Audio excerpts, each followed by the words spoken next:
اگر آپ چاہتے ہیں کہ نماز آپ کو کچھ دے تو یہ ڈیپینڈ کرتا ہے کہ آپ نماز کو کتنا کچھ دے رہے ہو. نماز آپ کو پاک کرے تو آپ نے نماز کی پاکیزگی میں کتنا ٹائم انویسٹ کیا ہوا ہے.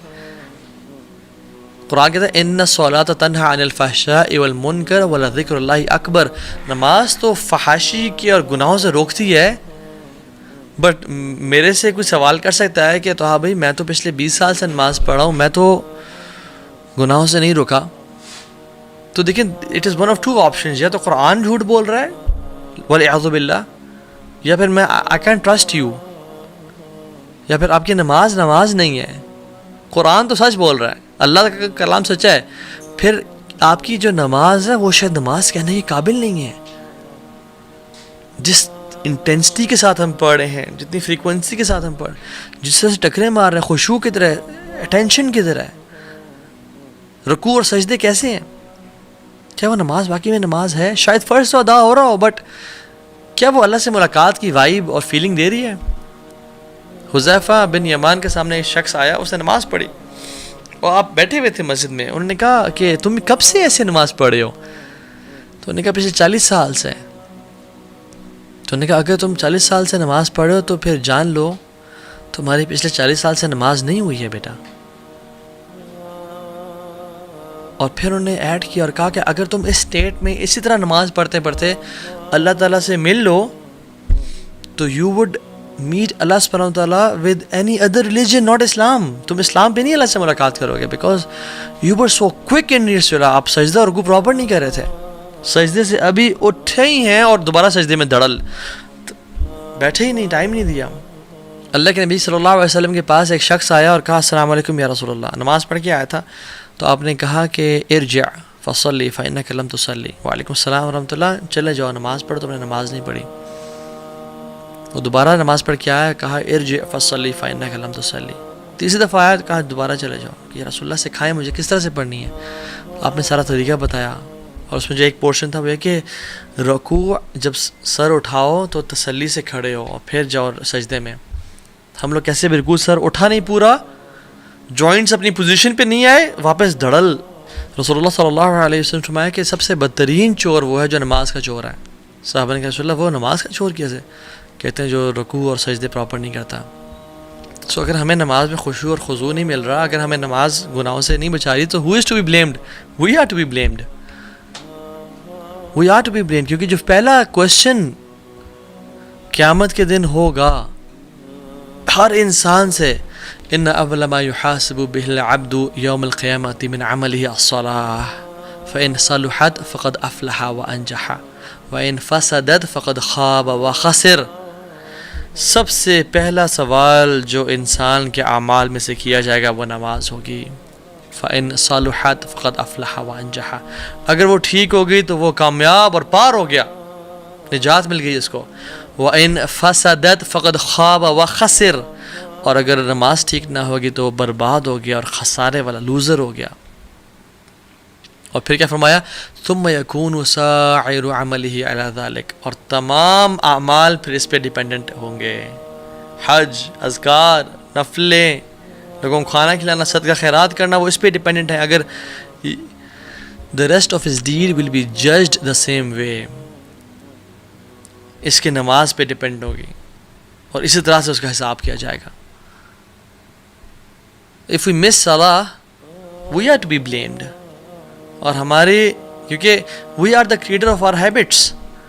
اگر ہم گناہ کرتے ہیں آنکھوں سے, اگر ہم sin کرتے ہیں, if we scroll through filthy stuff all day long, if we sin, تو ہماری نماز سے وہ چیز چلی جائے گی. ہم اپنی نماز اور خشوع اور خضوع میں کمی کر رہے ہیں, اور ہم پھر کہتے ہیں کہ مجھے نماز کی توفیق نہیں مل رہی ہے, میری نماز کی ہیبٹ ڈیولپ نہیں ہو رہی, because we are to be blamed. ہمیں پتہ نہیں کہ ہم جو گناہ کر رہے ہیں وہ نماز سے ہمیں دور کر رہے ہیں. Because if you hang out with 4 intelligent people, you will be the 5th one. If you hang out with 4 fit people, you will be the 5th one. آپ اس طرح بن جائیں گے. If you hang out with 4 rich people, you will be the 5th one. If you hang out with 4 entrepreneurs, you will be the 5th one. And if you hang out with 4 fools, you will be the 5th one. And if you hang out with 4 people who doesn't pray, you will be the 5th one who will not pray. شیطان کہے گا فلا تلومونی ولوموا انفسکم، مجھے نہ blame کرو، خود اپنے آپ کو بلیم کرو، میں نے تمہیں صرف آئیڈیا دیا تھا کہ نماز ابھی نہ پڑھو، بعد میں پڑھ لینا. سبحان اللہ، شیطان آلویز یوزز ڈیلنگ ٹیکٹکس. وہی نہیں کہتا کہ نماز نہ پڑھو، تم نے پڑھنی نہیں ہے، کہتا ہے پڑھو، ضرور پڑھنا ہے، بٹ ابھی نہ پڑھو، ابھی تم بزی ہو، دوستوں کے ساتھ گپ شپ بگڑی ہے، کیفے بیٹھے ہوئے ہو، کہیں جا رہے ہو، آرام سے، بھی تو 2 گھنٹے ہیں، آرام سے پڑھ لینا. آپ کا گھنٹہ اس کام میں بزی ہو گیا، پھر آپ کو خیال آیا ابھی تو چلو 1 گھنٹہ پڑھا، بس ابھی پڑھتا ہوں تھوڑی دیر میں، یہ کام کر لوں، اینڈ دین آئی ول پرے. اور آپ کا کام اتنا بزی ہوا کہ آپ بھول گیا، اور سبحان اللہ یار، آج تو فجر کی نماز بھی قضا، ظہر بھی قضا ہو گئی، کلاس میں رہ گئی، اسکول میں رہ گئی، یونیورسٹی میں چلے گئی، عصر بھی قضا ہو گئی. اب اینڈ دین شیطان کمز ٹو یو کہ ابھی تمہاری 5 ٹک تو نہیں پورے ہوں گے، کہ تم نے مغرب اور عشاء پڑھی تو صرف 2 ٹکس ہوں گے. سو واٹس دا بینیفٹ دین؟ اب کل سے 5 وقت کی نماز پڑھنے کا ارادہ کرو. And then the next day we wake up at 7 AM اور 8 AM ان دا مارننگ، اور آنکھ نہیں کھلی تھی بیکاز رات کو لیٹ سوئے تھے، اوہو آج بھی نہیں، تو پھر باقی نمازیں بھی موٹیویشن ڈاؤن ہو جاتی ہے، and then we don't pray. And this is how شیطان makes us leave our prayers. اور کتنے لوگ ہیں جو قبر تک پہنچ جاتے ہیں اسی امیدوں کے ساتھ کہ ہم کل سے نماز پڑھنا شروع کریں گے، and they never get a chance to pray. اللہم لا تجعلنا منہم، یا اللہ ہمیں ایسے لوگوں میں سے بنانا. اور جو کہتے ہیں کہ نہیں تو ہاں بھائی ہم بہت بزی ہوتے ہیں، ٹائم نہیں ملتا، those who say I can't pray, I don't believe you. I believe in Allah subhanahu wa ta'ala. جس نے 50 کی 5 نمازیں کر دیں، اور اللہ تعالیٰ کوئی بھی چیز ہم سے ڈیمانڈ نہیں کر سکتے، نہ کرتے ہیں جو ہمارے لیے ہماری استطاعت سے باہر ہو، اور باقی لوگ بھی تو کر رہے ہیں نا. So I understand your circumstances, but you are to be blamed, unfortunately. I sympathize with you, but آپ کو کرنا ہوگا، آپ کو ایفرٹ کرنی ہوگی، because no one can change you. کوئی آپ کی انگلی پکڑ کے نماز نہیں پڑھوائے گا except you yourself. اور پھر یہ بھی کوشچن کہ کیا does he care about my prayer? Does he need my prayer? He doesn't need it, we need it. It's not him, it's us. جس کو چاہیے وہ تو بے نیاز ہے، الغنی ہے. وہ تو کہتا ہے یا عبادی لو ان اولکم وآخرکم وانسکم وجنکم كانوا على اتقى قلب رجل واحد منكم ما زاد ذلك في الملك شيئا.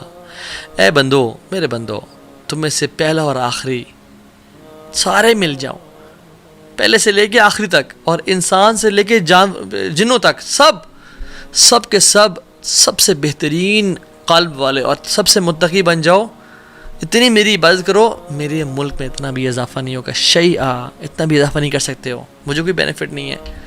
اور یا عبادی لو ان اولکم وآخرکم وانسکم وجنکم كانوا على افجر قلب رجل واحد ما نقص ذلك من ملک شیئا. اور اگر تم گناہ گار بن جاؤ نا، تم سے پہلا اور آخری سب مل کے سب سے بدترین گناہ گار بن جاؤ، اور انسان بھی اور جنات بھی اس جیسے گناہ گار جس طرح کا آج تک آیا کوئی نہیں، اور ٹاپ کا گناہ گار فرعون جیسے بن جاؤ، میرے ملک میں اتنی بھی کمی نہیں ہوگی، اور جو تم عبادت کرو گے اسے نہ زیادتی ہوگی. اور یا عبادی لو ان اولکم وآخرکم وانسکم وجنکم قاموا على صعید واحد فاسألونی فاعطیت کل انسان مسألته ما نقص ذلك مما عندي الا كما ينقص المخيط اذا ادخل البحر. اے میرے بندو، تمہارے میں سے پہلا اور آخری اور انسان اور جنات تمام کے تمام ایک سیدھی اسٹریٹ میدان میں کھڑے ہو جاؤ، اور سب کچھ ہر چیز مانگنا شروع کر دو، اور میں تمہیں فاعطیت کل انسان مسألته، میں تم سب کو عطا کرتا جاؤں اور دیتا چلا جاؤں. یہ میرے ملک میں ذرا بھی کمی نہیں کرے گا، صرف اتنی سی کمی کہ جو سمندر میں انگلی ڈالنے سے ایک جو ڈراپلیٹ ساتھ لگا ہوتا ہے اتنی سی کمی ہوگی. اللہ اکبر، مالک الملک، اس کو ہماری ضرورت نہیں ہے، ہمیں اس کی ضرورت ہے. اور دیکھیں نا، آپ صلی اللہ علیہ وسلم سبحان اللہ اتنے پرٹیکولر تھے باجماعت نماز کے بارے میں. یہ کہتے ہیں کہ سبحان اللہ، کہتے ہیں کہ میرا دل چاہتا ہے کہ میں کسی کو نہ کھڑا کروں جماعت کرانے کے لیے، اور وہ نماز پڑھائے، اور میں نکل جاؤں، اور وہ لوگ جو گھروں میں نماز پڑھ رہے ہیں، یعنی مسجد نہیں آ رہے، ان کے گھروں کو جلا دوں، بٹ مجھے ان کی بیویوں اور بچوں کا خوف آتا ہے. اتنی اسٹرکٹنس ہے باجماعت. Why are you not the part of community? مسجد کیوں نہیں آ رہے ہو؟ اتنی ساری احادیث ہیں اس پہ. جب مسجد نہ آنے پہ اتنا کچھ ہے تو پھر ہمارے لیے کیا حکم ہے؟ سبحان اللہ. جو نماز چھوڑا اس کے لیے کیا حکم ہے؟ اس دور میں تو منافقین بھی جو تھے نا، منافقین وہ بھی نماز پڑھتے تھے، اور جو نماز مسجد میں نہیں پڑھتا تھا وہ منافق کنسیڈر، پکا ٹھکا منافق تھا وہ، کہ اب یہ تو منافق ہے. سبحان اللہ. اور ہم لوگ، ایک سعودی عرب کی اسٹوری ہے اور یہ سنا کے بعد ختم کرتا ہوں. یہ کہ وہ شخص تھا، وہ جب اس کی وہاں پہ نا مغسلہ ہوتے ہیں سعودی عرب میں، مقصد الارحام، ڈفرینٹ جو غسل دینے کے لیے جگہ ہوتی ہیں. وہ جب آیا نا تو اس کے ساتھ کچھ زیادہ لوگ بھی نہیں تھے، اس کی صرف فیملی تھی. جب اس نے غسل دیا نا تو غسل دیتے دیتے اس کی جو چہرے پہ آیا تو چہرہ اس کا بالکل ڈفرینٹ، باڈی سے بالکل ڈفرینٹ تھا. یعنی آگے باڈی کا کلر یہ ہے نا، یا تو وہ بلیک ہوا ہوا تھا. اینڈ ہی واز تھنکنگ کہ یہ کیا ہو گیا ہے. اور اس کا منہ کھلا ہوا تھا اور منہ کے اندر کچھ تھا جو کہ کہتے ہیں کہ سبحان اللہ، وہ شخص کہتا ہے کہ اتنی بدبو تھی اس کی وجہ سے پورے مغسلہ میں کہ میں امیجن نہیں کر سکتا. کہتے میرا دل الٹی والا ہو گیا اور ہم نے اس کو دیا اور اسے منہ بند کیا، اس کے منہ کو صاف کرنا چاہا. کہتے ہیں اس کو جب لے کے، کہتے ہیں اتنے دنوں تک اس کی بو جو ہے نا، اس کے منہ میں جو کچھ تھا وہ اس مغسلہ میں، کہتے ہم نے بخور جلائے، ہم نے ایئر فریشنر لگائے. بلغ العلا بکمالہ کشف الدجی بجمالہ حسن جمیع خصالہ صلوا علیہ صلوا علیہ وآلہ. جسے چاہا دے پہ بلا لیا، جسے چاہا دے پہ